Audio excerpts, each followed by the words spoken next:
Mesdames, Messieurs, cher Dipesh, cher Oshana, je suis très honoré d'avoir été invité à prononcer cet éloge. Je vais parler en anglais, vous avez la version française, mais comme je m'adresse à Dipesh, so Dipesh, I will speak in English, since it would be very unfair to praise someone in another language that he would not understand. And I don't want to shy away from the exercise that is entrusted to me tonight, which is indeed to praise someone, to make a eulogy, as we say in English. And that's what I would like to do. Therefore, I try to find a word that would convey the reason of my deep admiration for the work and also for the person of Dipesh Chakrabarty. And one immediately stood out: wisdom, sagesse. You have here one of the greatest sages of our time. The work of this historian is inhabited by the question of wisdom, even though he's not a philosopher, and you might say that it's maybe a kind of professional twist that make me think that the best compliment you can make to someone is to say that he's wise or she is wise. He's a historian, but in fact he's wise, and he uses history to convey wisdom. Not that hollow wisdom that is made of big words and little pieces of advice that anybody could find, but a wisdom that imposes itself from within the body of human knowledge. But you may ask, what is wisdom? How can he speak of wisdom as if it was very clear what it was? Well, I think that as strange as it may seem, everybody knows what wisdom is. To be wise is simply to use your capacity of thinking to stand up to life's problem. Because to live, I'm sorry to say if you're not aware, but to live is actually to be immersed in problems. It's to be overwhelmed by the anguish of not knowing how to do that, how to live. It's to be overwhelmed. And the name of that which surpasses us, which is greater than us within our own life, is problem. We have problems. We are within the problems. But good news, to think is actually to be able to relate to problems for themselves, to contemplate them as such, not merely to solve them, but to understand them. Therefore, we relate to problems in an active way, not because we try to rush out towards solutions, but because we try to understand their full measure. We try to see their contours. We try to make sure that we find them interesting. Therefore, interesting means also desirable. We have some interest in problems. And that's exactly what Dipesh, I think, does. He, like everybody else, encounters problems, and while most of his contemporaries, including myself, start running away from problems as fast as we can, and that's actually a completely hopeless thing to do because problems run faster, I warn you. So Dipesh here stops. He seems to turn toward the problem, and a bit like Dostoevsky's Idiot, the Prince Mishkin, you know, that in the middle of the soul turmoil, wonders, but what on earth is the problem here? What are we running away after all exactly? And that, I think, is indeed to be wise. But, as I said, what is extraordinary with his wisdom is that it is not opposed to the work of knowledge. And that's a very rare thing. Because knowledge and thought, as strange as it may seem, don't go very well together. To be knowledgeable, to be savvy, if you want, and to be sage, it's very hard to be both together. If you don't trust me, trust Immanuel Kant. Kant said, you know, to think an object and to cognize an object are not the same. So, to know, in effect, in a way, is always to try to find solutions. To think is actually to try to elaborate the problem, so we can understand that they go different ways. Therefore, for knowledge to be put at the service of thought, of thinking, it has to undergo a particular torsion, a particular twist, which very few scholars are capable of accomplishing. Because it implies that the object of knowledge, that which you know, must call in question the very framework of knowledge. So the object must turn its light towards the light itself. And I don't think of a better precursor of Dipesh Chakrabarty in his discipline than Michel Foucault. I think it's probably the kind of a family here. Both are not content to act merely as historians, that is, to reconstruct past events on the basis of archives, obviously. They are interested in that particular part of the past that calls into question the very notion of past and the very notion of time, the very notion of history, what it means to be present. So they try to understand what it means for us to be now by challenging the very concept of the now. So it's not a matter of filling up where we are now. It's changing the framework, la grille, as we would say. Look how wonderful that is. It's as if an object, in that case the past, returned its gaze towards the machinery of knowledge and interrogated it. And therefore, it's the fact that we know that becomes enigmatic, interesting, problematic. The fact that there is something like history becomes a mystery. Well, that would be already extraordinary if he had done that once, but he did it twice, as a matter of fact. Once with provincializing Europe, and the second time with the book you are honoring this evening, The Climate of History in English. And I think this is not in the French text, but I want to say it. I think it's very typical of the form of the essay to precisely convey this connection between knowledge and thought. That's basically what essays are meant to do. So I think you were right and to award Dipesh Chakrabarty with this prize. So first, a few words about provincializing Europe as a work of wisdom. You might know that Dipesh Chakrabarty's original project was to apply the categories of Marxist history to a colonial situation, that of 19th century Bengal, and that he realized that such an approach was contrary to the spirit of critical thought and social justice that animated the historical approach that he was part of, that is a Marxist historiography.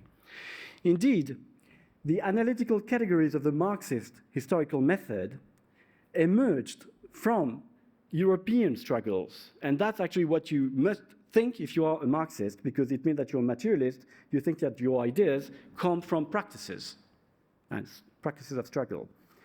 And therefore, there is no reason to believe that those categories can be transferred without friction and by right, a priori, to another context, like 19th century Bengal.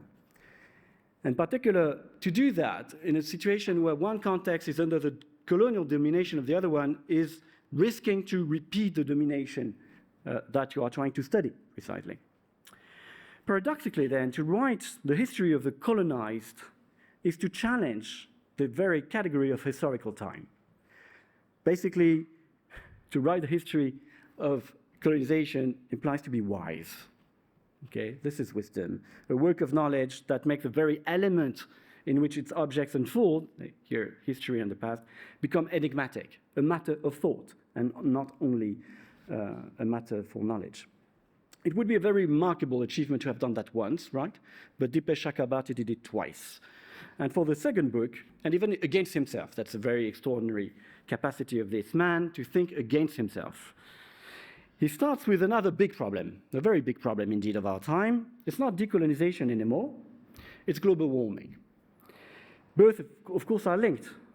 It's because this particular human way of living on Earth that has been exported everywhere along with colonization takes its part in the biochemical processes and cycles that make our planet habitable in such a way that it put that very habitability of the planet itself at risk. It's because of that we have a problem. So global warming is just one aspect of that problem. Okay, there are other ones, and let's mention the collapse of biodiversity that is usually forgotten, too often forgotten. Faced with such a problem, of course, it's natural to run away, as I said. Of course, you run if you pretend that there is no problem. That is, if you're a climate denier. Not that many people are climate deniers anymore. It's not fashionable anymore. But the fact is that you also run if you think that you can find technocratic solutions, and that's your real problem. How are you going to solve that problem? How are you going to find ways to decarbonize the economy, and so on and so on? Because you don't try to elaborate on the problem. And you also run, if you get carried away by the idea of reconnecting with the living, without realizing the enormity of the task and all the paradoxes it is fraught with. For what is the point of speaking of reconnecting yourself with the living when the urgent need, for instance, is to buy an air conditioner simply to survive a heat wave, right? So you don't want to reconnect here, you want to escape living. Well, I have nothing against running. It's very nice to run around the lake, and it's very natural. But we can do something else. We can look back and try to understand what makes people run away.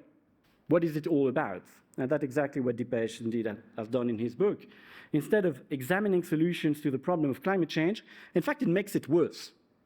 It makes it operatic in a way. It makes it difficult to understand. Indeed, he observed that with climate change and the Anthropocene in general, it's not just a new historical challenge that humanity is facing. It's also a challenge to the very notion of time, of history, and possibly also of challenge itself.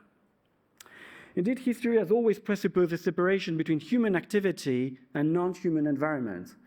The discipline itself was born with such presupposition. The armies of Thucydides, it's hard to pronounce in English, Thucydides. The armies of the Guerre du Péloponnèse were fighting against each other on a territory, the Peloponnese, that didn't change its control because of their fight, not at least in a substantial way. Well, the paradox of our present time, that is where we are now, our position, what we are in the sense of being in time, as being now, the paradox of ourselves is that that moment changes the very idea of that we should have of time itself by mixing two previously separate forms of temporalities, geological time and social anthropological time. The works of geologists and historians may seem very far apart, at least in practice, and yet you can no longer do the geology of the Alps that are there if you don't also do some kind of historical sociology of contemporary China, at least. And you cannot theorize about social democracy, freedom, and so on, without talking about coal, oil, and global warming, for that matter. As you can see, a remark like this doesn't help us to solve the problem. It makes it worse. But it does give us an idea of the scale of the problem, and so that we don't end up with the wrong understanding of what we have to face. One, I think, of the most admirable passages of the book is a distinction, which I hope you will read if you haven't done that yet, is the distinction between sustainability and habitability. So-called ecological issues are very often conceived in terms of sustainability. Can carbon civilization go on like that without destroying itself, and so on? But this is not the full extent of the problem. Many civilizations have self-destructed, even many species and probably ecosystems. That is not what makes our present different. What is original here is that it modifies irreversibly the habitability of the Earth, maybe on time scale that can be counted over thousands, dozens of thousands, possibly millions of years. So the question now is, what does it mean for us to be responsible for something that overcomes any scale of perceptibility? What does it mean for me to come here by plane?